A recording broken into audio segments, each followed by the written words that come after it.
We are here with Om Rupani, and we're so thrilled and we're so honored and so excited that you're here with us, Om. Om's been teaching workshops in BDSM, Tantra, and man woman relating for over 2 decades. He has taught internationally from Europe to Australia to the US. And you can find his book, Prerequisites to Ecstasy, on Amazon. So we're going to learn a lot. We've got a lot of fun, juicy questions for Om today. Welcome to the Sex Reimagined podcast, where sex is shame-free and pleasure-forward. Let's get into the show. Welcome, Om. Thank you. Thank you for having me. So let's start, since Leah and I are both in the more tantric world, let's start with this crossover between BDSM and Tantra. First describe or, give us the definition. What is BDSM for those of us who really have no idea? Yeah, or might be new to that idea. Yeah. I sincerely doubt that your people need a definition of BDSM, but I will give it to you anyway. You never know. BDSM is an acronym. It stands for bondage, discipline. It can be sadism, masochism, or it can also mean submission. It's kind of an umbrella term for people who on the outside level may engage in things like rope bondage, things like impact play. That's what things look like from the outside. If you go to a club, if you go to a dungeon, if you see somebody else doing it, BDSM is very, very visually alluring. So usually people focus on the activities of BDSM. They will say, I watched somebody get tied up. I watched somebody receive a flogging. But there are many layers to the exploration. People come in at the surface level to kind of have those physical experiences. They have seen somebody get tied up and they say, that looks hot. I want to try that. Either I want to try up my partner, I want somebody to tie me up, I want to know what that feels like. And all that is wonderful for people to kind of initially seek the somatic experiences or even almost the aesthetic experiences of BDSM. But I think if you go deeper into the exploration, what shows up for people is that there are these two very significant archetypes that live inside of us, of the dominant and the submissive. And these archetypes, they are very ancient, and the templates for them is already in us. And when people start making this discovery that there is a dom inside of me, or there is a submissive inside of me, the journey kind of switches from, I want to try that particular sexy play, to, I think there is something inside of me that is seeking expression. There's a dom inside of me that wants to be expressed, and there's a submissive inside of me that I have not made room for, that really wants to live and express themselves, certainly in the erotic realm, but it goes even beyond that. So this has been a journey, certainly for me. I see this journey happening for my students over and over, that people come in usually for the sensuality, for the sensation play. And then they usually reach a threshold where it becomes kind of a discovery of self-expression. Sounds like it's really about becoming more whole, like allowing these shadow parts of yourself to come into the light, to come online more. I would say very much in the long run, I very much believe that it ends up being a journey of self-discovery. It isn't so much about adding skills onto yourself, although skills are needed, training is needed. But I think what opens up inside of people is not that they're just accumulating skills from the outside, but they are making some discovery about themselves from the inside. And that's always very, it's very moving. I think that's where the biggest journeys are for people. That's where their biggest expressions come from. When they write their gratitude notes, when they write their testimonials, I have so many of them on my website where my courses are listed. I post them regularly on social media. And when people really express what they have gotten out of this, they may mention certainly that their sensual life is richer, but what you will hear more than anything else is, I have discovered parts of myself that were kind of laying dormant before. So beautiful, so powerful. Yeah, I love that. I think that's where the biggest impact can be made in our lives, is when we encounter something that allows us to find more of who we are. Yeah. And that's way more transformative than just adding another skill set. There's Very much so. something, when you can uncover a part of yourself that you haven't had access to, then you feel like your life's been changed. It does. It feel like self-discovery. Yeah, cool. So how did you get into this? What's been your genesis story? Very much as a student. as pretty much everybody in this community, a workshop junkie, right? Mm-hmm. I've been in a primary relationship at this point for 33 years. Wow. Wow. I'm 52 years old. I met my primary partner when we were in college. We were 19 and 20. Oh my goodness. You guys So have been on a journey, I bet. it's been a journey. So as what happens with couples, oftentimes sensuality tends to wane as the years go by, and people say, well, how can I spice things up? What can we add? So we started exploring classes in Tantra, classes in sensuality. We discovered so many wonderful teachers. One of my all-time mentor and at this point collaborator, Laurie Handlers, was one of the first teachers we found in Tantra, and Barbara Corrales and Charles Muir. Mm-hmm. And we were like voracious students. I was more than her. She usually kind of sends me forward, say, you go figure it out and bring it home to me, which works fine. So it was really very much as what can I find out there to improve my own life? And that kind of journey, really, this was not a planned trek. I was planning on being a photographer and filmmaker for the rest of my life. If you had caught me, I'm 52 now. I think if you had caught me when I was 30, say you're going to be teaching BDSM classes, and I'm like, I would have like looked behind me. I'm like, I think you got the wrong Who are guy. you talking to? It wasn't planned. This is not a mapped out road. And maybe because of the way my temperament is, because of the way my system is, it is kind of scientific and analytical and nerdy. Mm-hmm. So I brought the same nerdiness to sensuality as well. I really wanted to understand why things work, how things work. And that kind of lent itself to being a teacher, because I want to explain it to myself. And then I found I could explain it to others. And if I could explain it to others, I could teach it to others. So it's kind of slowly moved in that direction. And I think, I believe these things are not accidental. I believe these journeys are guided. There have been so many coincidences, so many encounters that I'm like, this could not all have been a coincidence. No, it was all meant to be. The world needed you. The people I've encountered, the directions I was nudged into, I'm like, this is not a random journey. Yeah. So Leah, I think, met me at one taste. So I started off with studying Tantra. And then I can't even go into the details of the story. I encountered Nicole Dedone in the first time she showed up to New York to present One Taste and Oming. I was there in that room in her first presentation at Sexy Spirits by accident, right? And then that journey opened up. And then I kind of accidentally discovered BDSM, and then that big cavern of exploration opened up. And again, the way my brain works, I'm like, we are all working with ourselves. If something works, it has to be related. These are not separate systems. Right. If they are affecting our sensuality, if they're giving us more sensual expression, then they are working on our system. So they are interconnected. So that's kind of the way I synthesize it for myself. And then when I teach it, to me, I teach the synthesis that I perceive.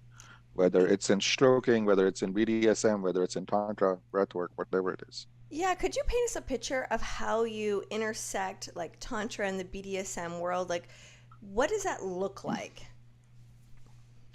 So I kind of have like a whole series going on the parallels between Tantra and BDSM. I think one of the main parallels I find between Tantra and BDSM is they are both somatic pathways. They are both somatic wisdoms. Tantra tells us our spirit is not out there in heaven someplace. Our journey is not out there. It is right here. You have a very complex body. It's 7 layered. It's not even 1 layered. You have these chakras, and they hold your memories, and they hold your motivations, and they hold your energies.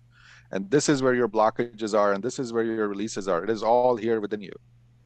So if you need to work with any part of yourself, you work with it right here. You work with your breath, you work with your energy, you work with your trauma right in your system right here. If you have armoring in your heart, you deal with it right here, right? If you have esteem issues, you deal it right here in the 3rd center. If you have trauma in your 1st center, you deal right in your own base, go through your body. It doesn't put it out there, and it doesn't even put it inside the head the way Western psychology and psychotherapy does. Like, we need to sit you down on a couch. Like, no, we need to get up your ass and release this thing. They say the soul is found in the asshole. Right. So that's the great wisdom, I think, in Tantra, is that it says it is your breath, it is your movement, it is your bodies and your subtle bodies, and take charge of it.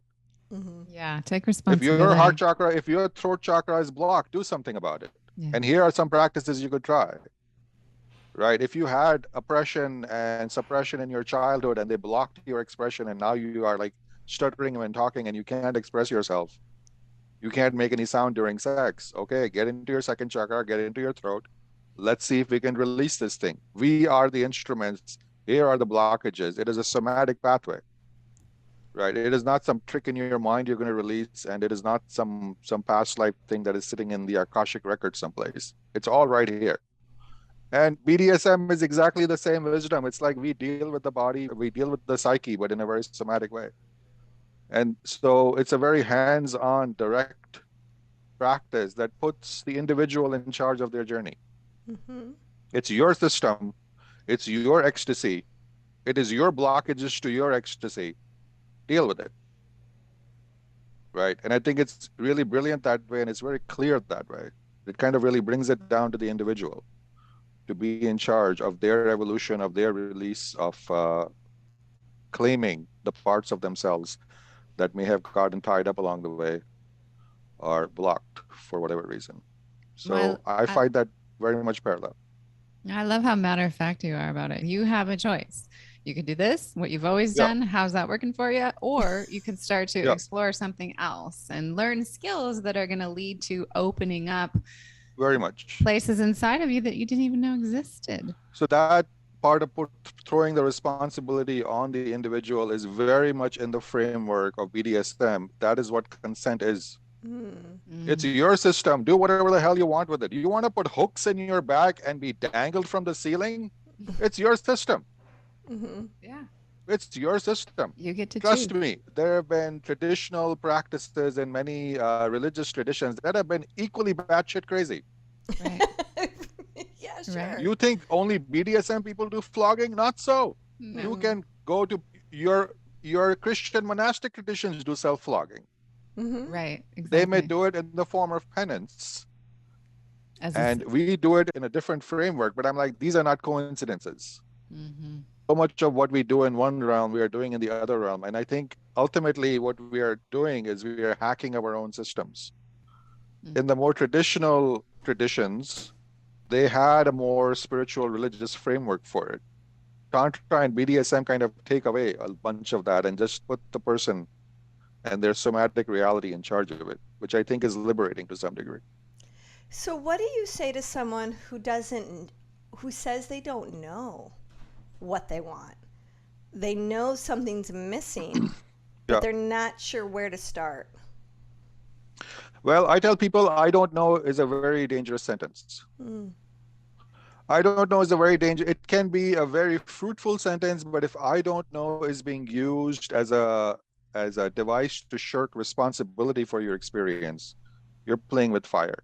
Because what happens when you say I don't know to a partner is you're saying, well, you decide Mm-hmm.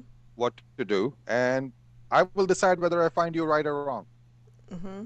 That is It's a really bad disempowering. relation. Yeah. It's a very bad relationship setup. It is. To Yeah. say, yeah, it's really, that is against taking responsibility for yourself. That is actually not being in consent. There's a better way to do it. I have a whole module on this. The better way to do it is, I don't know what to do in here, but I want to try. Can we proceed gently? Love that. Lovely. Can I change reframe. my yes to a no? Can we Mhm. pause and stop if I feel like it? Yeah. Set up your parameters, and then within that say, I would like to have an experience. I would like to make my discovery. I would like to take a small step in this direction and make my discovery. And whichever way it goes, I take responsibility for it.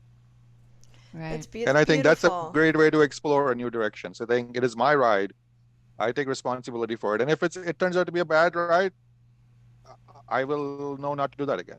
Yeah, yeah, and I like how you're talking about like setting it up with conversation, like to kind of set some parameters and boundaries. Like, look, this is new for me. I haven't done this before. Absolutely. I would like to try. I don't know how far I want to go with it. I'm not sure. Is it okay if we pause? You know, are there safety words that need to be involved? When you study with Source Tantra, every tantric ritual has a whole initiatory process where you talk about your intentions for the journey and your boundaries and your fears and your desires. Right. I'm just curious, do you have something like that inside of the BDSM? It is absolutely built in. Right. You're handing it over consciously. Yeah, And you're doing a kind of agreed upon dance together. And mm, I fill this out for every single scene I do. So this is yeah, not something like you fill out once and that's your The, preference for no, even your every single primary scene. partner you've been with for 33 Yeah, years. even when we teach, not with my primary partner, Okay. not with her, Okay. because three there decades, we you would kind of have there the we would just system speak figured and out. there we would talk, but certainly with anybody else. And when we do workshops, every major scene that the students do, they practice filling this out with each other, and so that's they find their yeses. The DOMs fill it out, the submissives fill it out Okay. from their perspective. They I find love their it. yeses and they build the scene around their yeses. And So it how is long does the scene usually go for? not very long. I think even a really full scene, I would say an hour most. Okay. Mm-hmm. Yeah. And you can certainly do shorter scenes. You can do a 10-minute scene and it can be really rich. Oh, Wow. that's really Love neat. that. Yeah. Yeah. Yeah. Now, Yeah. we're both kind of curious about dirty talk and how that plays into BDSM. Into dirty talking. Mhm. Yeah. Whether you're the receiver or the giver, how dirty talk plays a role in BDSM and Tantra? Dirty talking is like the layman's term. In BDSM, you would be a lot more specific on what are you doing with the dirty talking. Uh-huh. So one form of dirty talking would be simply kind of a sensual connection. Just saying, I love this part of your body. I love the way this part of your body is looking right now. This is what I want to do to you. That can almost be a form of objectification. That can almost be a form of expressing your desire for your partner. And who doesn't want that? Right. It's hot. Mm-hmm. But that's really not the limit of using your words and communication and quote unquote dirty talking during a scene. Because if you take it further, it would kind of go into what we would refer to as humiliation play. Mm-hmm. Do you want to be called a whore? Do you want to be slut shamed? Hmm. Do you want to go into those areas where the words you're afraid somebody will call you, you want your lover to call you that at the right moment? Now you're in psychological play territory Mm-hmm. because you're playing with your archetypes, you're playing with your identity, you're playing with your fears, Mm-hmm. and that can take many, many turns, right? So At powerful. one Mhm. level, it can be objectification. At another level, it can be hit me in Worship. my insecurities. It Mm. can be worship. It can be Mhm. very positive. That's Mhm. the easier part. Who doesn't like being worshipped? Mhm. But the other part can be humiliate me for the body parts that I'm insecure about. Yeah. One of the most common places men like verbal play is humiliate me on my small cock. Uh-huh. Mhm. And so what Why? is that do Yeah, for them? yeah. Why is that sexy Because we for are some men? carrying this charge within us anyway. Right. So let's bring it to Every the light. man fears he can't satisfy his woman. Mm. Every man fears he is not equipped and she will find somebody else who is better equipped, who will thrill her more, and she will leave me for him. Uh, Every woman fears my man's going to find a harder woman, younger woman, and I am aging and these bitches keep getting younger. Fuck them all. So we don't shy away from any of this shit when we do BDSM. We go into these areas of our psyche, these narratives we are running anyway, these fears that we are holding anyway. Mhm. And instead of tucking them under the carpet, we just hit them head on.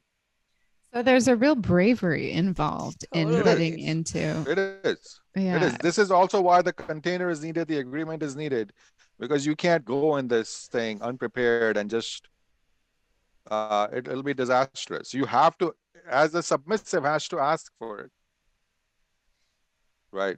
Yeah. The submissive should say, I am getting insecure about this part. I need to hear these words so I can deal with this fear. And here's the thing, once you deal with it, there's so much sensation in it that if you're able to claim it, not only could you have release, oftentimes it get converted to turn on.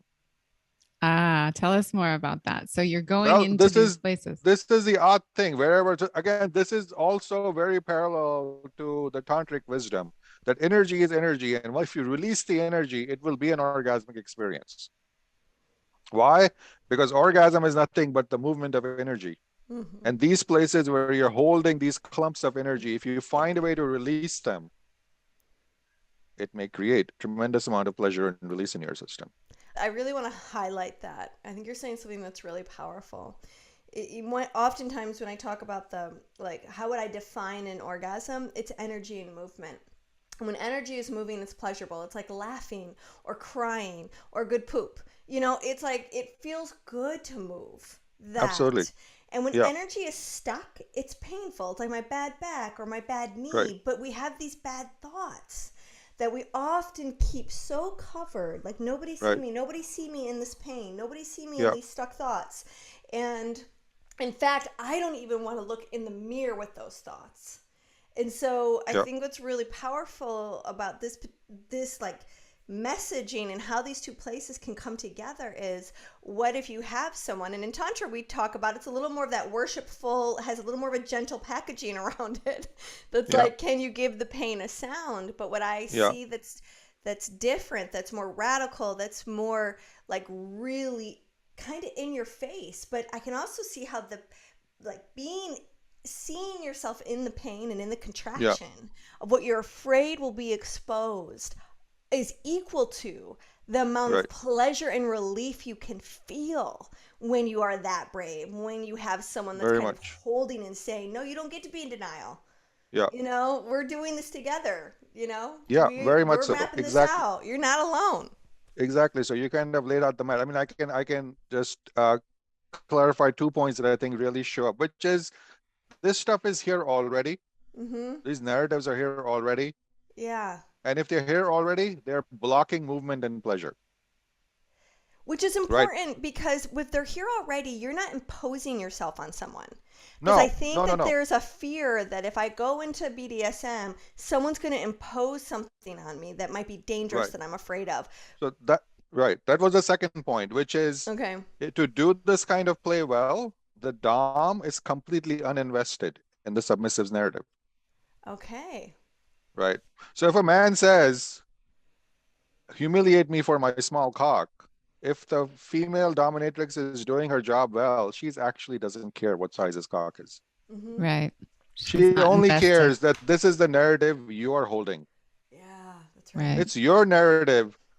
It's like it's your knot in your body, and I need to go address that knot.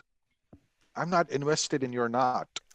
Right. Ding, It's ding, your ding. knot. A good Yeah. therapist won't And take it so on. Yeah. yeah, so this is also what the Dom training is needed for. The Yeah. Dom actually holds a kind of a cool, indifferent energy. This Mm. is the submissive shit. I don't really give a damn. This is your narrative. I am interested in your release, but I'm not interested in where you are stuck. It's not my stuff. I am not judging you where you are judging you. Yeah. But to move your knot, I need to get in there and exert pressure, and that may hurt like hell. But that's the process. But I'm It's not really invested either way. I'm neither invested in inflicting pain on you, nor do I take your knot personally. If you want to keep your knot, keep your knot. I don't right. care. And it seems like there's a threshold where the pain then becomes the pleasure, It which is a does. very specific like turning point. Is there anything you would want to say about that? It is. I think it is a very complex structure that oftentimes this happens. There's a wonderful quote, there's a wonderful book by Jack Moran, The Erotic Mind. And there are many troubling premises and insights in there. And one of them is we eroticize our traumas. Mm-hmm. We eroticize these clumps of Totally. energies in our system. Now, this is a very uncomfortable fact. Why do we do this? I don't know. From a tantric energetic perspective, you can say, well, it really is energetic. Everywhere there's a clump of energy, once you release that energy, it is going to be orgasmic. Right? So in a way, where you are stuck is kind of a source for orgasm. Where you're stuck is where energy can be reaped for pleasure. So it's kind of a double bind. Where you have a knot in your body is exactly where release and pleasure is possible. Yeah, that concept reminds me of how the core erotic theme operates, that there's oftentimes a bridge between something that we've been ashamed of early Yes. on that gets sort of that the psyche Yeah, gets an imprint from, and absolutely. it oftentimes goes unexplored because we are ashamed of it. Whereas if Yeah, we can look at it, then it opens up to all these like hot sexual movies. right. I often joke with my students that if there were absolutely no sexual repression or trauma in the human race, there would be no kink or BDSM. Mm-hmm. Mm, yeah, I love that. It's tension and release. Mm-hmm. Yeah. It's tension and release. We are all going to be traumatized. We are all going to get fucked over. We are all going to be humiliated. We are all going to have contractions in our system. And if you can find a way to release and reclaim those, it's kind of fun. That's the game we are playing all along. If we came here as completely immaculate Buddhas who never get stained by life, It would be there'd be very nothing to boring. release. It'd be very Yeah. boring, and Yeah. there would be no kink, there would be no tantra, there'd be no need. We would be just perfect. We'd be like Right. perfect running engines that don't need a tune-up. Right. But we live in these But that's physical certainly not bodies. the yeah, but that's certainly not the human game we are here to play. So I don't think we have anything to worry about. Mm-hmm. Do you have any are there any like miracle stories maybe around like someone All transforming the their time. health in some way that you can share with The us? biggest miracle stories happen when people release things in ways that are completely inexplicable, right? Yeah. So I can give you one. This is a story Lori and I like to tell because it happened in our class, right? I don't even know how to make this sound coherent. So I'll just give it to you. Okay. We had a woman in our class who was Chinese. She was born in China. Her parents did not want a daughter. Parents wanted a son. Chinese people prefer sons. All through her childhood, all through her youth, her parents basically said, "You're not wanted. We wanted a boy." You can imagine what that did to that woman's psyche. Her esteem, her desirability, her place in the world, very deep first chakra trauma. You're not wanted by your own Mm-hmm. parents. They would like tell her that, right? Deep wound. Now, how the hell do you release that wound? I have no idea. I wouldn't even try. But this woman, after being in therapy for 15 years and doing many things, she came into our class, and this was just an exercise. She did like a 15-minute exercise in rope bondage, tying your wrists together. It was just an exercise. And she just had a meltdown, right? She had a complete meltdown, and which is completely fine. People go into process all the time, and we make room for it. It's part of the thing we do in Tantra. Anything that happens is okay. As long as it's genuine and the process is real, it's great. And somehow from that tiny rope scene, she got a release in that part of her thing. I have no idea how. I couldn't start to claim on how that release happened through rope bondage. But things like this happen in this circle, in this world on a regular basis, where people will say, that's this scene just released something I have not been able to let go for 5, 10, 15 years in therapy. Yeah. Right. And I think the logic of it is exactly the same that logic Tantra uses, is we are moving the system somatically. And so much of our modern psychotherapeutic process is sitting your ass down on a couch and yakking away From your head. from your head, which doesn't really move anything. Mm-mm. No. Right. It's like the Woody Allen scenario of the guy who's been in therapy for 15 years, knows everything about himself, has not become one bit less neurotic after 15 to 25 years of therapy. He's as messed up as he was years ago, but now he knows a lot about his neurosis. Yeah, we have He to knows change exactly the thematically. origin, what my mother did, that event when I was 7 years old. That's how I got messed up. I'm still messed up. He's very Yeah. clear about the storyline. Right. But I think when we address our system somatically, this can happen in Tantra, this can happen in breath work, this can happen in emotional release work. This happens in medicine journeys. Mm-hmm. Yeah. Medicine journeys are also a hammer to the system when they work well. They Yeah. just go in there and they dislodge something that is really old, and all of a sudden you don't have any choice but to deal with it and hopefully release it from your system. But it doesn't do it by a way of via a path of you understanding yourself. It Right. just goes and hits the energy so hard that movement just results from it. So I Yeah. think this is the way any path that addresses us somatically has that power to do. And it's very hard to track down what exactly happened, what Can hit you what, and what released what. can you say more about the power of separating the role of giver and receiver? It's absolutely crucial. Mm-hmm. It's absolutely crucial, certainly in the BDSM format. This is also where people learn that these are almost like two beautiful archetypes. And the best analog for that is this is like partner dancing, like ballroom partner dancing, like Argentinian tango, like the waltz. Two people are coming together. They are dancing complementary steps. They're not dancing identical steps. They're dancing complementary steps. But when they dance them well together, they're creating one dance. Right? The Dom and sub dynamic is very much that dynamic.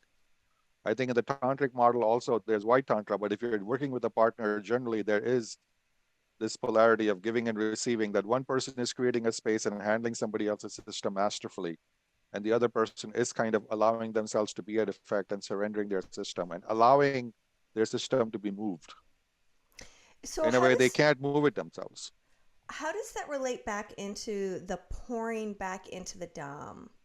My guess, and please add to this or correct me if I'm wrong, is that when one is deeply received by someone who's surrendering, who's allowing the presence of that person deeply affect them, that's a part of what the giver or the Dom then receives back, is someone trusting their body to them. Right. I think that is also true. I think being received well is a gift, right? So I give people 4 ways to win. People always argue for having only 2 ways to win. I don't know why that is. So yes, it's great if let's say I give to you and I'm masterful in what I'm giving to you and you receive me fully and graciously. If you receive me fully and graciously, that is deeply satisfying to me. Mm-hmm. You received from me and I gave to you and there was a wonderful transference. So was that interaction satisfying for me? Absolutely. Mm-hmm. But energy usually also traveled from me to you. Mm-hmm. Right? And if I keep pouring into you, even if you keep receiving me graciously and I keep pouring into you, I'm going to get exhausted at some point. Right. And believe it or not, you're going to turn bratty at some point. Right. Yeah, totally. You bet your bottom dollar If I I will. keep giving to you and you keep receiving, your graciousness will actually go down because human beings are assholes. Mm-hmm. Yep. We are. Yeah. True that. I saw this at one taste. It didn't really work doing it one-sidedly. Energy really has to go back. Besides, I have desires and needs too. Uh-huh. Right. When do I get to be in the receiving position? Yeah. And when do you get to be in the master position? Mm-hmm. Where you get to be in your mastery and you get to move my system. Don't you want that mastery also? Mm-hmm. So Right. why rob yourself of that? Right? And if I stay completely in the giving position all the time, I will get exhausted and resentful. That's true. And this happens in BDSM dynamic. It's a common pitfall. We have a word for it. We call it top drop. Okay. Doms top usually drop. come in and they want to give and they want to pour out because they want to be in their mastery because they are good at it. Uh-huh. They want submissives who can receive wealth from them, but if all they do is they pour out, they're going to burn out. Well, you see Because that in energy marriages all is the going time in one too. direction. You All know, the time. because you've got one partner who's the initiator and the other partner that might Yeah. be the avoider. And you see that sexual dynamic become really frustrating. Yeah. And I think people rob themselves of their mastery when they only say, my job is to receive graciously. Receiving graciously is beautiful. But if you never learn to handle your partner's system, I think that's half the journey. Yeah, in That you Tantra, there's a also real acquire your mastery. emphasis Yeah. of like being in balance. Like notice where are your weaknesses, and that's the thing you want to go study. You want to strengthen the part that you do avoid. You want to Yeah. strengthen the part that you're not good at. Right. You know, and most people come in the door going, well, I'm either a really good receiver, I'm a really good giver, and I kind of suck at the other one. Yeah. And to allow that to be your challenge. Yeah. So I Again, think this becoming more whole. very much. I think that even this conversation has so many layers. So one way you can cap this off is this. People again often think that I have burdens I'm carrying and I need to receive healing. And if I receive the right healing, I will finally be free. Right? And you take that to the right guru, to the right master, and they will say, go work in the kitchen 12 hours a day. And you're like, what? Go clean the toilets. Go do this labor 16 hours a day. I came here to receive healing. I came to receive your rays of healing. No, go work in the fucking toilet. Go pour into other people. Go pour into people who have less than you. Right. Then you're Maybe not you so do me that for focused. 6 months and you realize, oh my God, I can't even remember my bullshit anymore. So what makes you think healing is only happen when you're receiving shit from people? What do you think the Yeah. only way healing happens is when Jesus is shining his light on you? Mm-hmm. What if the path to healing is you go with Jesus and go help the lepers? You That's pour right. out. You go be in service. It's And I same thing think with this AA. You know, it's the same That's why message. healers very get so much so. much healing from their Yeah. Yeah, work. I think this is where I think modern healing meets narcissism. Mm, This is where interesting. people go into workshop after workshop after workshop, receive healings, receive sessions, receive healings. And I'm like, amazingly, you're not healed yet. What's going Yeah, on? so you still need to keep going. What's up with that? Yeah, Yeah. yeah. Maybe you need to go wash the latrine 12 hours Yeah. a day. See if that changes things. So I Yeah. don't really even believe in the premise that the only way to get healed is to have other people pour into you. I don't really believe that. I think that premise is flawed. And I think the modern lifestyle, especially the workshop lifestyle, the retreat lifestyle, is demonstrating that to the nth degree because people have become consumptions of experiences. They put their money down to receive experiences. There are people, I see people doing this even with medicine journeys. I'm Hmm. going to do another ayahuasca journey. Here's $500. Hit me. Oh, that didn't work. Here's another $500. Hit me again. Yeah. What makes you think this is the only path to you releasing your bullshit from the past? Yeah, there's an integration process that happens when you then, pour out, when you Yeah, give, very much so. you get to learn I think what you're capable of and who you I can think this is actually be. why most traditions have had in India. There is a very simple and big concept of seva, of pouring out. Yeah. Right? If you join Right. any order, they will basically give you labor to do, and that is your spiritual path. They will say, "But I want healing." This is how you heal. You serve other people. That's You right. don't It's sit here healing. You don't get healed by sitting at your guru's feet all day long, listening yeah, to the beautiful words. You work your ass off. because Yeah. many times in our depression, in our suffering, in our anxiety, it's so self-consumed. You're so Yeah, over-identified with all the miserable sensations that you're experiencing, all your right. suffering, all your misery. It's so self-centered. You're really like obsessed with it. And Yeah, if you can redirect your attention from you and the hell that's inside and start right. thinking about how can I serve somebody else, Yeah. then you become less self-centered Very and you much get to so. Redirect. experience this opening inside of yourself, and then you get to see your efforts help other people flourish, and then again now you've got that system of rebound. And now we're Yeah, living in this world, in this society where it's I phones and I this and I yeah. have everything and Yeah, we're I really actually think this is also the crucial flaw in the psychotherapeutic model. It just right, dwells on the person who's coming right. in for the session. Yeah. They're just And the paying money to talk problem, about themselves all day long. yeah, rather than, and it's so synonymous with Chinese medicine, which the whole Taoist philosophy behind Chinese medicine is like, let's put so much good into that organ that the bad doesn't have any room to be Yeah, there anymore. yeah. So I think as long as we have a balance, we're on the right track. I'm not saying we need to get rid of receiving from other people, but I think in today's culture, I do see kind of a binging, consumptive Yeah, energy that I'm going to just receive healings and receive insights, receive therapy. So And it's a good how does highlight. that relate with, like, because oftentimes in the BDSM conversation, what I hear a lot about is, oh, I identify as being a dom, or I identify as being a sub. yeah, How does that play into this thing that we're talking about, this balance? Because it sounds like what you're suggesting is that because we want this balance to be there, are you also saying that it's equally as important for you to learn the skill set of dom and submissive, or can someone just stay in one realm? most people tend to stay in one realm. Once Okay. again, I think the main reason for that is these are not extraneous qualities people are taking on. When people come into my class, when people come into the Tantra meets BDSM class that I teach with Lori, we have all students play the dom and the sub in every exercise. And the Mm. point of that is you make your discoveries. You feel into both archetypes and you feel which archetype resonates with your system more. This is a process of discovery. This is not a process of putting something externally onto you. Maybe few people will discover they enjoy both archetypes. There are those kind of shapeshifters. It's a matter of temperament, personality, how you're constructed. Most people will tend to gravitate saying, the submissive archetype is calling me more. The dom archetype is calling me more. So our job as teachers is to give people enough of those experiences of occupying those spaces so they can make that discovery. And the other advantages of playing both roles is this is kind of a two-person dance. It's good if you kind of know the entire dance. It's good if you know both positions Yeah. because they are not separate. And it's good to know both positions and then realize I kind of enjoy this more. This fits more with my temperament. Mm. And within that, this is about creating functioning relationships. If you realize you're leaning towards this archetype, you're like, well, then I need to find a partner who's this archetype. And then how do we make this thing work? We make this thing work by nourishing each other. We make this work by taking care of each other. It really isn't complicated.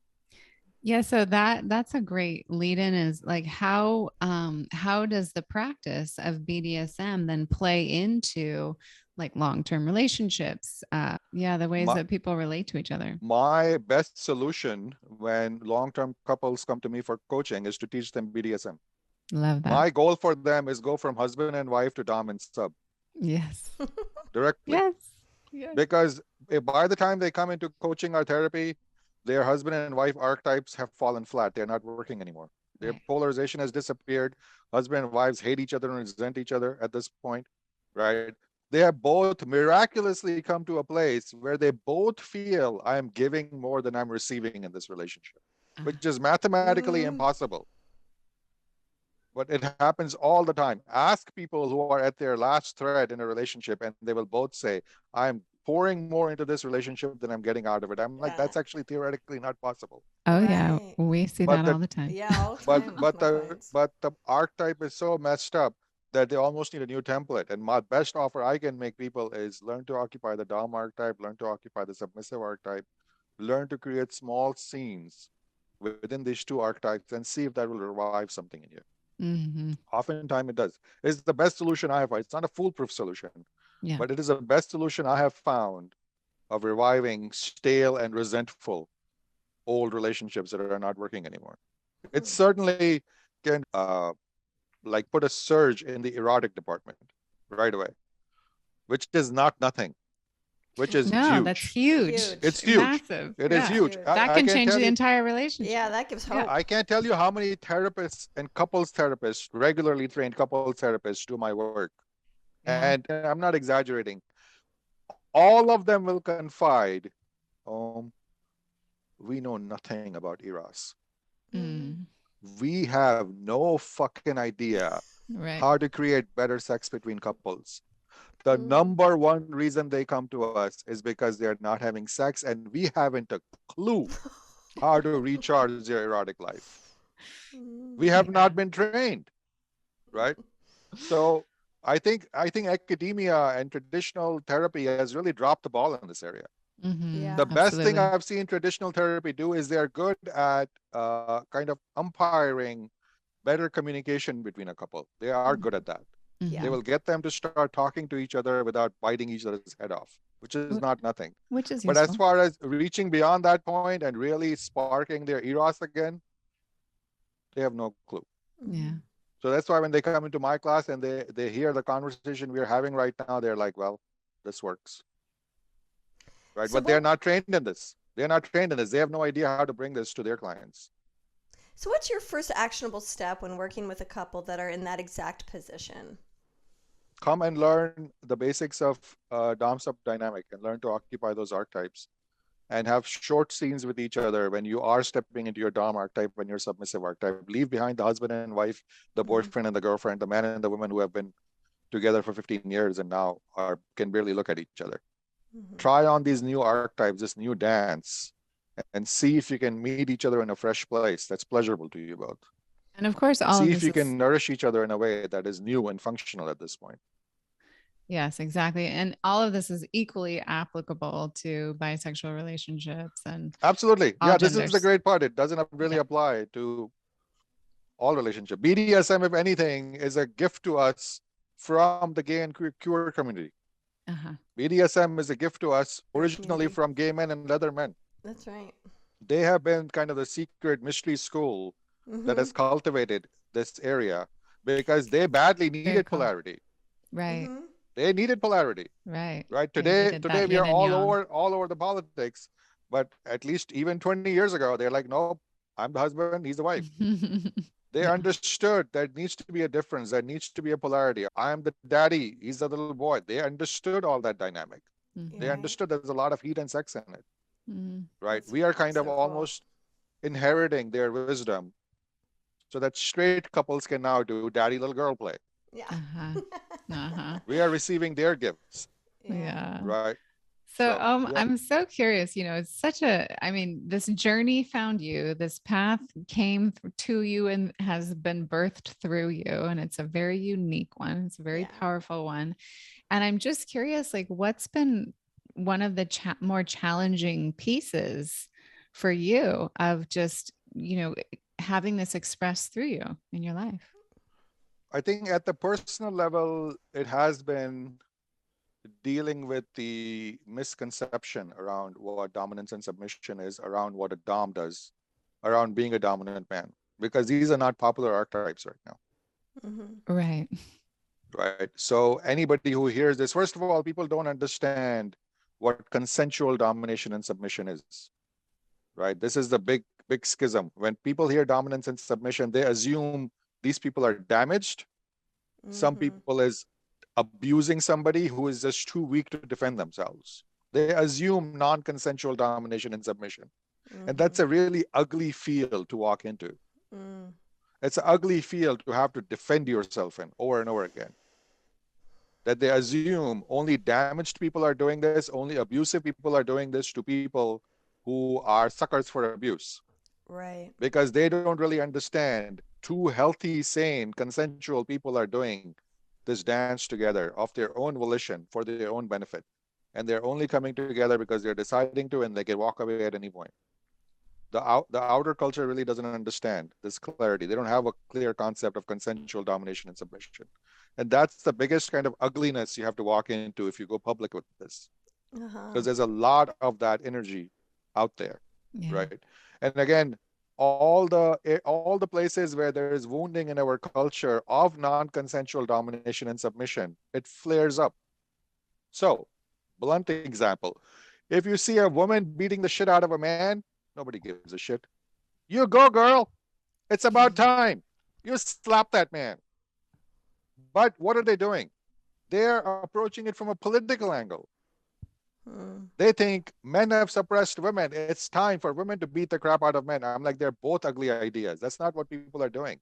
When you see a woman female dominatrix handling a male submissive, that is not what's happening there. It is two loving people doing something. But the political mind will say, a female dominatrix stomping over a male submissive. Yeah, about time. Mm. You show a male dom slapping two submissives, they will want to put you in jail. They think Mm. it's two different phenomenons. They're not. Yeah. It's a dom and a sub, Mm. consensual, both of them. But the political mind interprets two things entirely differently. You want even a chargier example? Here it is. See a black woman beating the shit out of two black men, two white men.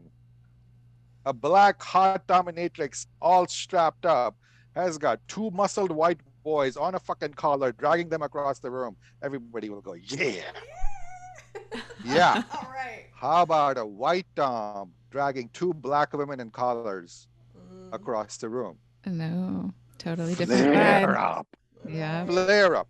And understandable, Mm-hmm. understandable. It is hitting the historical triggers. Yeah. Right. It is hitting the unhealed wound, especially in this Yeah. country. This That's black right. and white thing is in this country. It's not everywhere. So when Americans will see a white man dominating two black women, they only see one thing. Right. They see abuse, they see the perpetuation of abuse, they see patriarchy. And I'm like, all your perceptions are bullshit. Mm. That's not what's happening in any of these configurations. What's happening in all of these configurations is consenting adults are coming together and saying, I want this Mm. for me. Mm. Mm. Yeah. So I want that's this for me.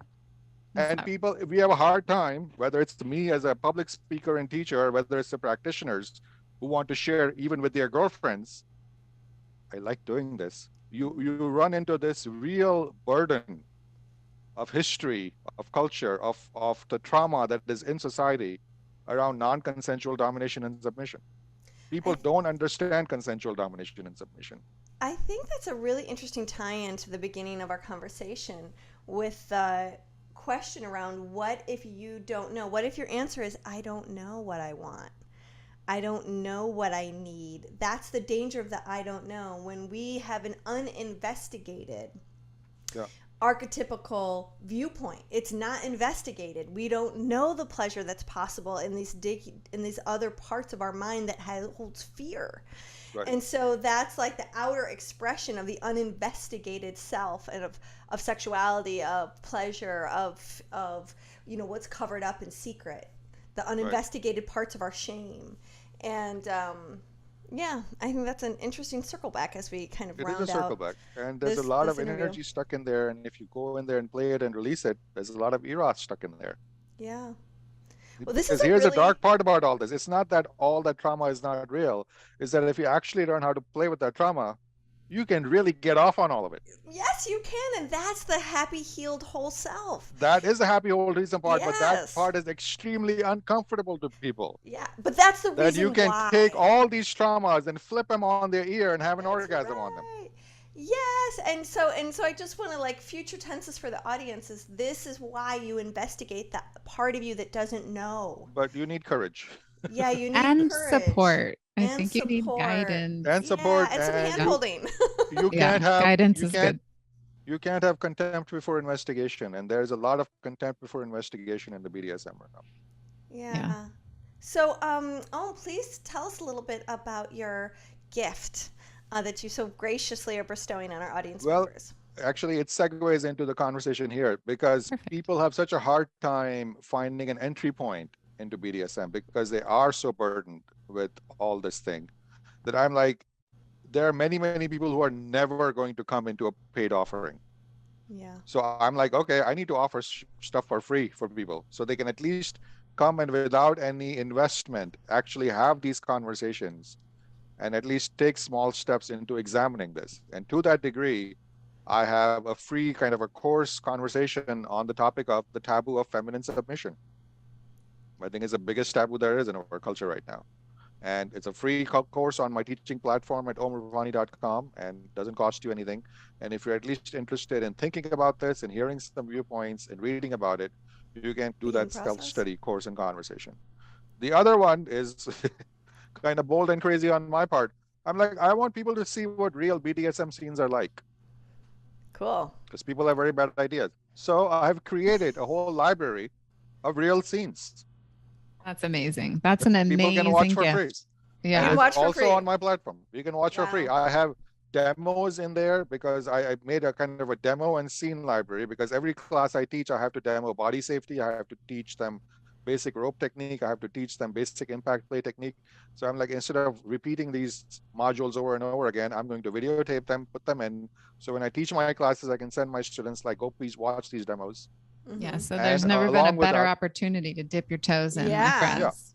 yeah, and then you can watch what real scenes are like and even hear about how these scenes were constructed, what the desires were that went into constructing this scene, so you can demystify it for yourself. Those Thank are you. powerful gifts, two of Yeah, them. Thank you huge. so Yeah, much. Oh, true. I have others on the way, but these two are already up and running on omrupani.com. fantastic. Great. Well, I'm looking forward to, this is a newer world for me, and Yeah, it's I know. I'm like, taken when's me a the little next while workshop? to kind of move in that direction, but it's so powerful when we begin yeah, to challenge ourselves to open our mind, become more yeah. educated, and that way you Absolutely. can make an informed opinion. Don't create judgments that you haven't even explored. Tried. Listen, Yeah. Yeah. nobody is really interested in changing anybody's mind, quite frankly. Bluntly put, nobody's that interested in you. Nobody's trying to Yeah. convince you of anything.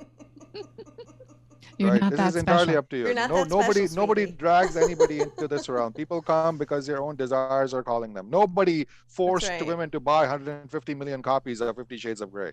Nobody held a gun to your head. Women bought that book. Women masturbated to that book. Nobody made you do it. Mm-hmm. So there's a lot of desire around this, and make it accessible to women, and they run at it. Yeah. So I think we are naive if we think anybody's trying to sell you anything on here, or this is a novel concept. And I Right. couldn't get away from this book. I'm like, everybody told me this is a crappy book. And I'm standing in line buying I don't know what. And there it is at the drugstore. And I'm like, I gotta read this fucking book. It's It in is my here. face. I have to read what this book is about. So Mhm. it's like nobody made that book that popular. Women made that book that popular. Nobody forced it on people. Yeah. Yeah, well, the shadows, right? The shadow side of the feminine that hasn't gotten to be expressed. And Yeah. part of it is this, like these eons of oppression for the feminine voice and feminine sexuality. And the Uh, feminine wants to be ravished. There's no two ways yeah. around it. And there ain't nothing wrong with that. That's right. Spank Nothing me and wrong feed me with it. cake, okay? That's right. So might as well learn how to do it well. Might as Tie well me up learn and how to give me communicate chocolate. This was really fun. Thank you for bringing us inside your work. There's so many questions, and what a beautiful place to actually leave a connection is with more questions. It's a wonderful place Absolutely. to keep coming back to. Thanks for having me. It was great. Yeah, thank you, Om. Okay, blessings. We'll see you all in the next interview. Now, our favorite part, the dish.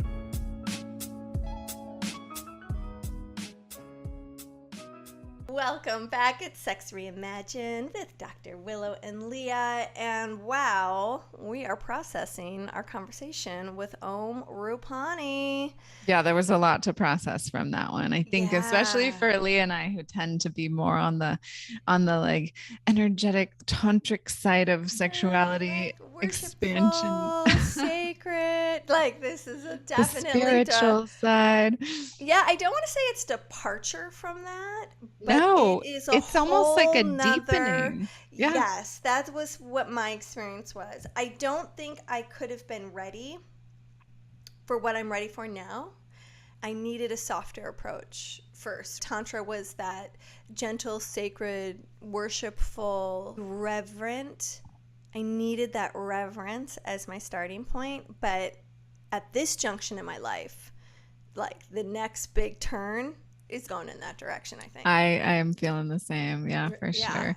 Yeah, and I totally agree. I mean, and you've been on this path. You've been teaching tantra much longer than I have. And so, it's so fascinating that, whatever, we're both right now, we're like, oh, okay, there's this other doorway, there's this other threshold to cross through. And I was just speaking with another friend the other night that she had crossed that threshold like 2 years ago, and she was telling me just like how much she has learned about herself through that process. And then I had another friend or a client actually who was like, I'm interested in it, but I don't know if I'm ready for it, because she hasn't even really had good sex in her life. She hasn't even really had that experience. And so there really is a readiness, I think, that comes on your sexual expansion journey for opening yourself up to the possibility of BDSM and what that means. I mean, God, there are so many possibilities within what BDSM is. Remind us, Leo, what does it stand for? It's bondage. What's the D? So the BDSM definition, B is for bondage, D is for discipline or domination, S is for sadism or submission, and then the M is for masochism.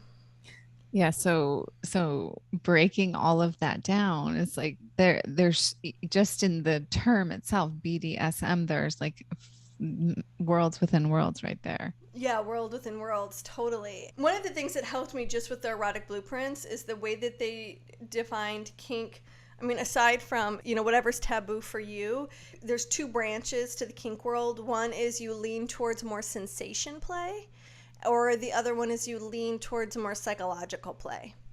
And the psychological play was the thing that was sort of sparking me. I'm really kind of squirmy when it comes to like too much sensation or like scratching or anything that hurts. And I'm not really into things that vibrate or, like the whole idea of like knife play and blood play. Although I can kind of conceptualize why that's a turn on for somebody else, it just doesn't draw me in. But what does is the psychological shit. you know? Uh-huh. I think Again, the brain being like the most powerful sexual organ in your body. Yeah, yeah. I can get down with both. I Yeah, think. cool. I think. I mean, I have just recently gotten into a little bit of more of the kink and which you would call bondage, Uh-huh. being tied up.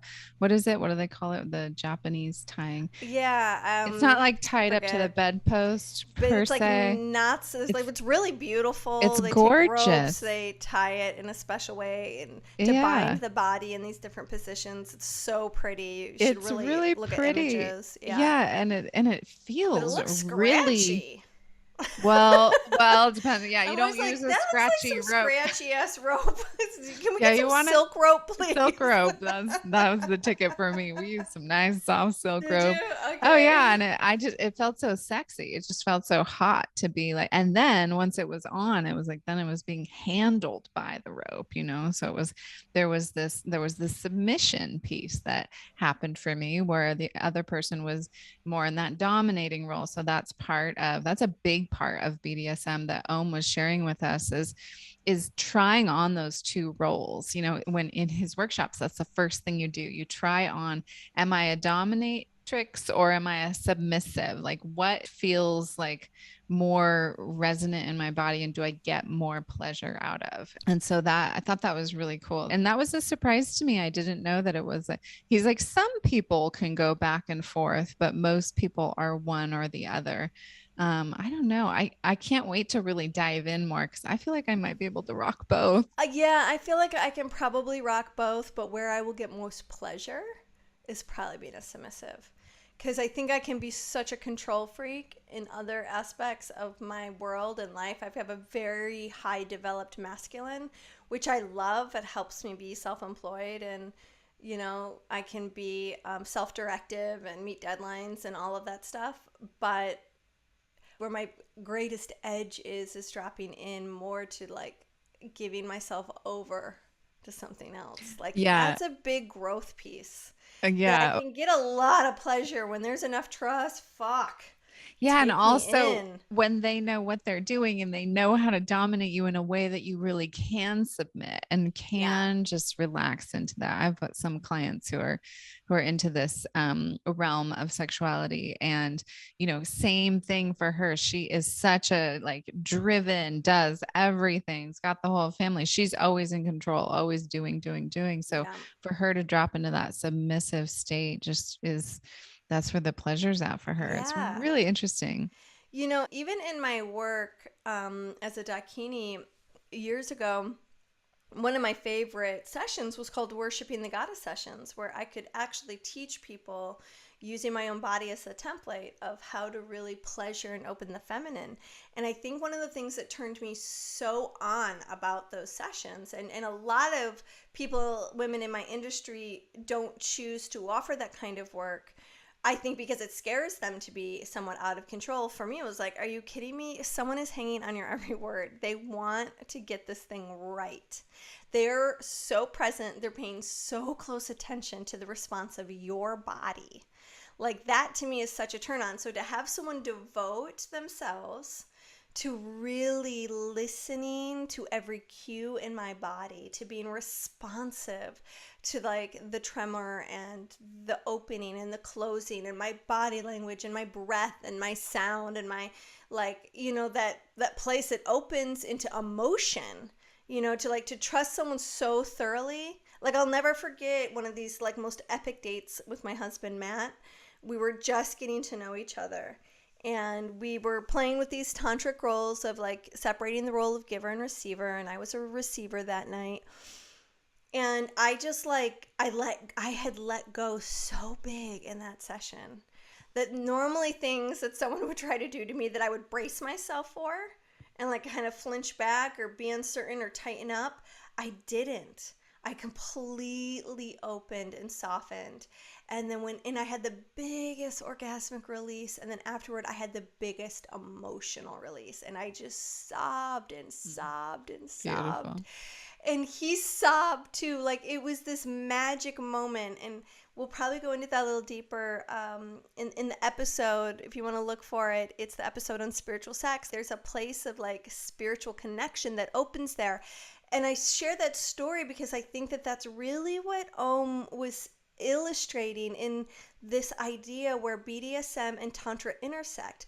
There's this place within that deep surrendered state and in that deep holding the trust and being that like strong, dominant post. It's like having the Shiva post. You're really like honoring that state of holding the space and holding the center and holding what is happening. And it's like this really kind of deep, like my whole body just wants to like get really grounded and centered and deepen. There's something about that magical world that does open us to spirit and to having these like profound experiences through our sexual connection. Yeah, it's so powerful. And one of the things that he highlighted was if you're working with a dominatrix or someone who's in that dominant role in that position, the point really is for you to discover yourself inside of that submissive role. The dominatrix or whatever does not care about your blocks around, the way your body looks or, your insecurities about your sexuality, or like, that's not at the forefront for them. What really is, that was an interesting point you made, wasn't it? Yeah. They're really just there to hold a container for you to discover. Yeah, but your story is so not of value or interest to them. Yeah, they don't care, which is great. It's so brilliant, especially if you know that going in. And I'm curious if dominatrixes, like professional ones out in the world, if they set that up, probably not, I would imagine. But and different story with you and your husband. Obviously, he did care, but yeah, but he didn't know what he was doing enough to even know what was happening. He was just following it, Right. Yeah. So that's sort of like the unknowing.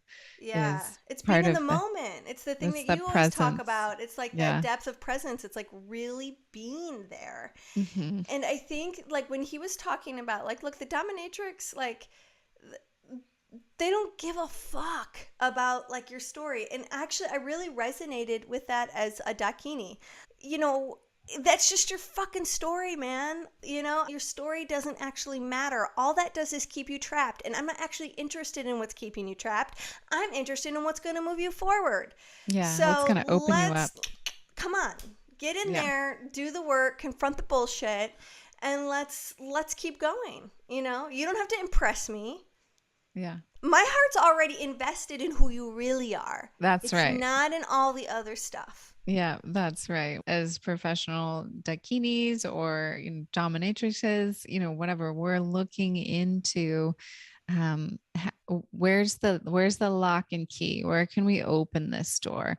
Where can we move you to the other side of the story that's held you back for so long? It's like your victimness is it's time to move on. Boring. Move on. Yeah, it's like stop holding yourself back. Blah blah blah. So we all have a story. Yeah. We've all been a victim. Right.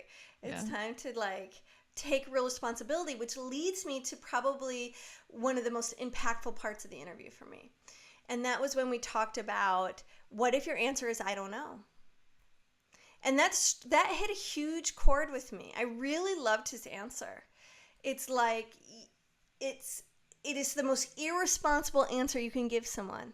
It's like such a fucking setup. I don't know. And the reason why it hit home for me is because that was my pet answer for years. I really didn't fucking know. It was like, hey, babe, what's your fantasy? And I was like, okay, so they want to know how to win with me. I finally figured that one out. It took 8 years. But in the meantime, I'm just like, look, dude, just try something. I'll tell you if I like it. It was so annoying to me because it confronted the fact that I didn't know. Right. I didn't have a good answer for them and put me on the defensive. Mm-hmm. But it is a setup because then that person has to guess and then I get to nail them to the cross when they get it wrong. Mm-hmm. And I had no idea like what a manipulation that was. And oh, by the way, for those of you who are around people who tend to be manipulative, here's something you need to know. Most people don't know they're being manipulative. Yeah, it's why we always deny it when someone accuses you of being manipulative. You're like, what the fuck? I'm not It's because it's a subconscious thing. People don't know that they're being manipulative. Really, Yeah. people Yeah. always think that manipulative people know exactly what they're doing. Half the time They don't. don't. They're the last ones to find out they've been Yes. manipulative. So just Be consider that a kind. little bit, you know. Be gentle. So I Be had to compassionate. I had to feel into what he said, and I had a shame attack a little bit, like, Mm. fuck. What did he You say? What know, was his answer? when I asked him about it later, I believe in the interview, he said, you know, a better answer is, I don't know, but I'm willing to find out. Oh, yeah, that's right. Yeah. I don't know. I need more information. I don't know. Will you help me? You know, it's like, I don't know. Where do you think I should begin? I don't know. Can you ask that in a different way? Mm-hmm. You know, that is taking responsibility. Bringing And in more curiosity yeah, I wish I would have been given that tool, because early I could on. have grown so much quicker. I could have been Mm-hmm. responsible for myself and for my feelings and for my desires had I known better. So that has had me really deep in reflection since that came up. I love that. That's so sweet. Yeah, it was really sweet, and I feel really tender towards that younger part of myself that I didn't know. You know? Yeah. And I hold her with so much love in that inexperience of not having anyone to ask those things to get support from. You know, Exactly. it's Yeah. really brings up a lot of tenderness. And I think that's actually what this whole BDSM Tantra thing is really all about. It's actually getting really tender. It's getting really real. It's getting vulnerable. And it's through this lens, I'm finding a big hell yes. Even that piece around humiliation. I was starting to go there earlier. I didn't get why people would want to be fucking humiliated. I'm cursing a lot in this post show. I hope you guys are enjoying it. Sometimes the I just gotta throw it just around. brings It's just it like out in of it, you. you know. So yeah, this thing about humiliation, I didn't get it. Like, why would anyone want to be told their dick is small and their all this like mean stuff? It just sounded mean, and it went against my kind of Pollyanna, be nice. Yeah, totally. Belief, Your inner my nice core, girl. yeah, my nice girl. But then when he started talking about like the slut shaming, and I was getting turned on, like, yeah, fucking tell me I'm a little fucking slut, and tell me what to do, and bend over and lift up your skirt and do this and do that, you nasty little girl. You know, I don't know why, but I started to be like, I am open to this. When's Matt getting home? It's time somebody was the boss of me. Okay, let's bring on the slut shaming. Dirty little girl. Dirty little slut. And I realized, I mean, I've had a couple days to think about this. I was so afraid of being corralled into the slut space coming of age and in high school. I think because I knew how deep my sexual wanting and needing and desire, like there was such a huge part of me that was so horny and so wanted it, and I was so afraid of sex because I knew the minute I really had it, I was afraid I'd be out of control, that I was going to want it all the time. And so I maneuvered myself in all of these positions to try to strategize not falling into that place, like to the point where I'd be making out and being in a sexual situation, and then my clit would, as soon as I'm starting to peak towards an orgasm, I would get a click, click, click, click feeling pulse in my clitoris, and that was like my fight, flight response, and it was, get the fuck out of here right now. And so I would somehow get out of that sexual situation immediately, and I would bolt.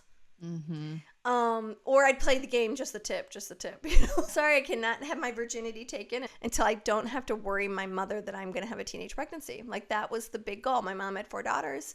She was only going to be a success if she got all 4 of us out of high school without getting pregnant. And I took that to heart. Like, I was like, I can't disappoint my mom. Plus, I had an older brother who was given the job, you have to protect your sisters at all costs. Right. So he would either beat up every boyfriend or beat up me. Okay. And that was really stressful. And then I had some of my best friends were the slutty girls.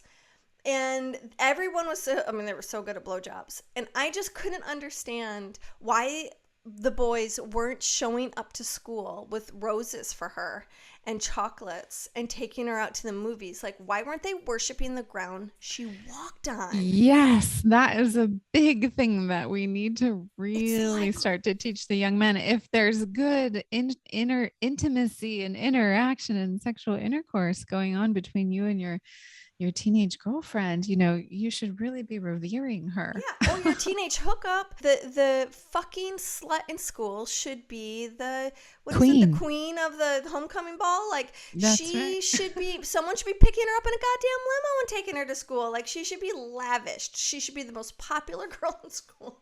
I love it. She should just be adored, and instead she is publicly Shamed. humiliated. Yeah. And it kills me. And I couldn't bear, my nervous system could not bear having those rumors, because I was around all my brother and all his friends. I heard what they said.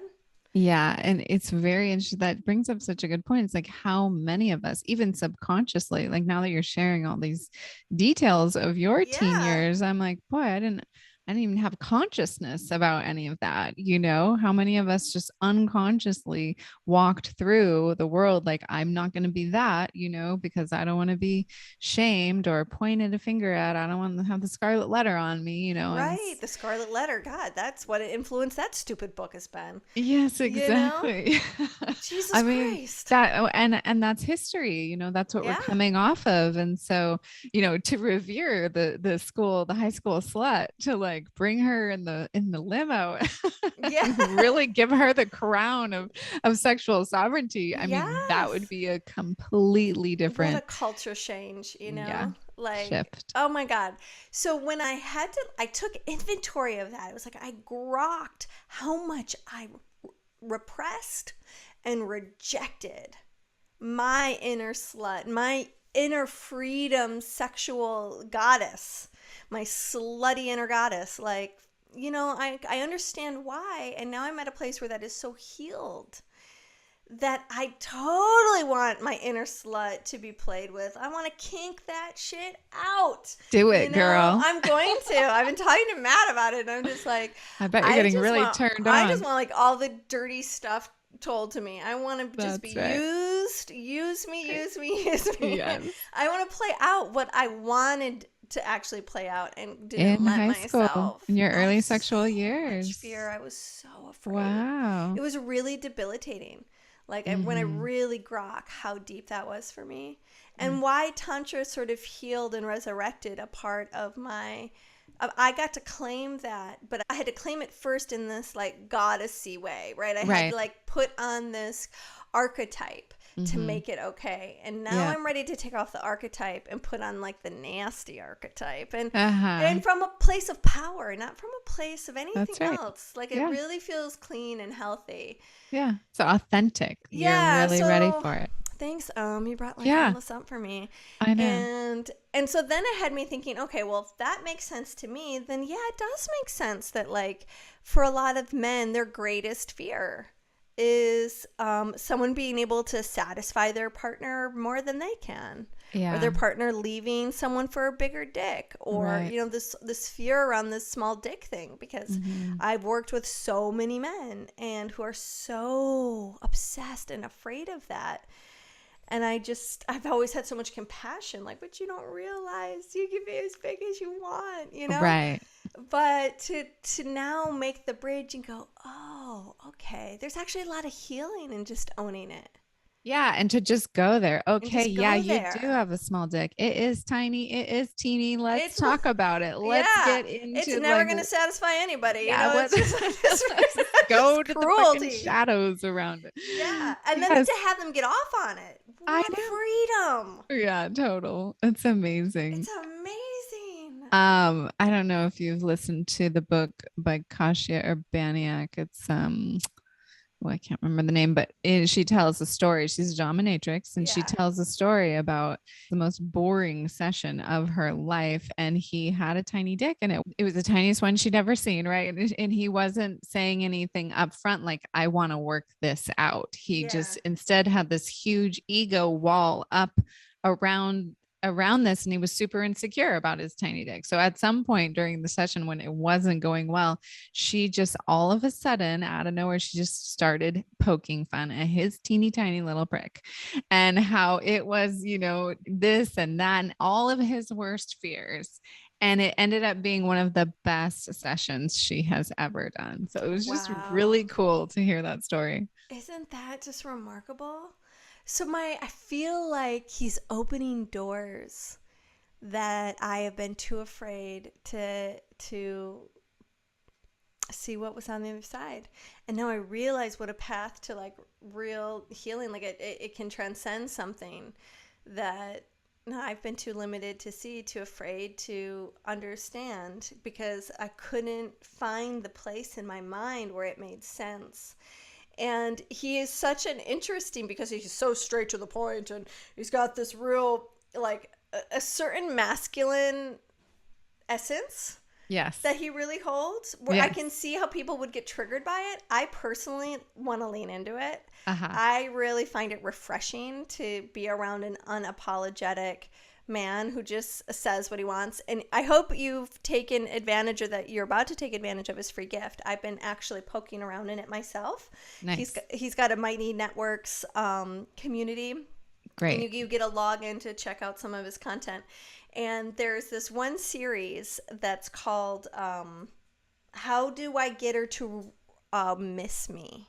Ooh, love that. And he does 3 parts on it. And he opens it up. It's fucking hilarious. It's so typical of him. He goes, it's the most idiotic questions anyone has ever asked me ever. I mean, are you fucking serious? This is the stupidest question. But because it keeps on coming back, I suppose I should suspend the idiocy of this idea and just talk on it. So I've come up with 3 points. It's just like, that's so classic of him. And I just go, God, I think I really love him. Yeah. He's just so straight to the point. So straight talk, God bless that. I know. Yeah. We don't need to sugarcoat every fucking thing. No, we don't. Sometimes it's just like, get to the heart of it. And you don't have to like him. I just hope you respect him. Yeah, it brought up a lot for Leah and I. We'd love to hear from you if it brought up anything for you. This is a great place and a great opportunity to converse and to explore and to, share vulnerably. Like, what did it bring up for you? It brought up a lot for Leah. She just shared with us. I think it's going to be marinating in me for a while. This is not going to be the last time you hear from me about the BDSM realm. Yeah, there's some doors unlocking. Yeah, for me, it just brought up a lot of excitement. I've already been kind of like, I think that's what's next for me. So. Okay, well, let's go to a seminar in New York. Okay, let's do it. Actually, for the teacher training, you should come up here and we should maybe get a private session with them. Ooh, that'd be fun. Except I think I'll be in Europe. Oh, you might be in Europe. Yeah. Let's definitely. You probably will see Leah. You're going to see Leah and I in your training soon for sure. Yeah. And for those of you listening to the episode, chime in and let us know what it brought up for you over in the Instagram Sex Reimagined. We would love to hear from you there. Yeah. Love, love, love, love, love. Thanks for tuning in. If the hosts seem to know what they were talking about, that's because they do. Leah Piper is a tantric sex master coach and a positive psychology facilitator. Dr. Willow Brown is both a Chinese and functional medicine doctor and a Taoist sexology teacher. Don't forget, your comments, likes, subscribes, and suggestions matter. Let's realize this new world together.